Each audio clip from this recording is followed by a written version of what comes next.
በእግዚአብሔር ፊት ነው የምላችሁ። አሁን እንደኔ እንጀራ የበላ ሰው የለም በጌታ ፊት። እንዴ ስጋም እንደኔ የሚበላ ሰው የለም። ራስን ለማጋነን አይደለም። እግዚአብሔር ክብሩን ይውሰድ። በቃ እግዚአብሔር ካከበረኝ ለምን ደማ ልናገረው? እኔን ያከበረኝ እግዚአብሔር ማንንም ያከብረዋል። አሜን። እኔን ያነሳኝ እግዚአብሔር ማንንም ደግሞ ያነሳዋል። አሜን።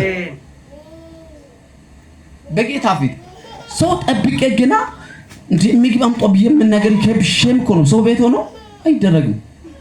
በቃ ካመጡ በላለሁ ካላመጡ አልበላም። በቃ ይሄንን ሰው የሆነ እግዚአብሔር አሁን ሰዓት ጠብቄ እንዲበላ አደረገኝ። አሜን። ጌታ የተባረከ ይሁን። አሜን። ስለዚህ አሁን እኔን እግዚአብሔር ረድቶኛል። እግዚአብሔር አስቦኛል።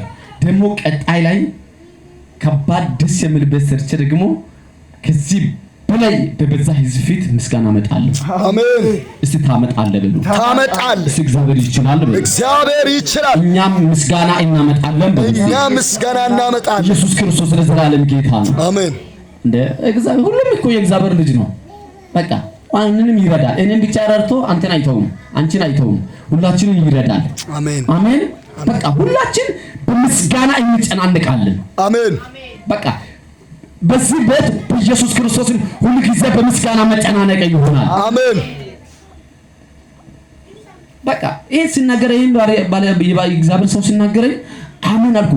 የሚገርም ነው። በቃ ይሄ ሰው አስማት ሰርቶ ነው እንደምናምን ይባላል ምናምን ነበር ይባላል። አሜን አሜን። እግዚአብሔር ከረዳ ይባላል። አሜን። በቃ ይባላል። ምክንያቱም ዋጋ የከፈልከበትን እግዚአብሔር ሲክስ ይባላል። አሜን። የካሳ ዘመን ይሆናል በሉ። የካሳ ዘመን ይሆናል 2018 በሉ እስቲ 2018 በሉ እስቲ የካሳ ዘመን ነው የሚሆነው። የካሳ ዘመን ነው የሚሆነው። የከፍታ ዘመን ነው የሚሆነው። የክብር ዘመን ነው የሚሆነው። አሜን። በኢየሱስ ክርስቶስ ስም አሜን።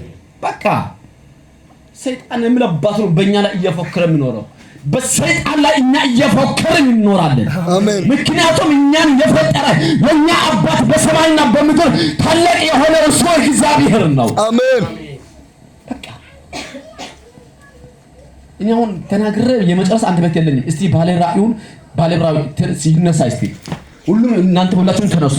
አሜን። ተነሱ። እስቲ የተቀደሰው የእግዚአብሔር እናንተ እጅ ወደሱ ዘርጉ። አሜን። በጌታ ፊት በቅንነት እንድትባርኩ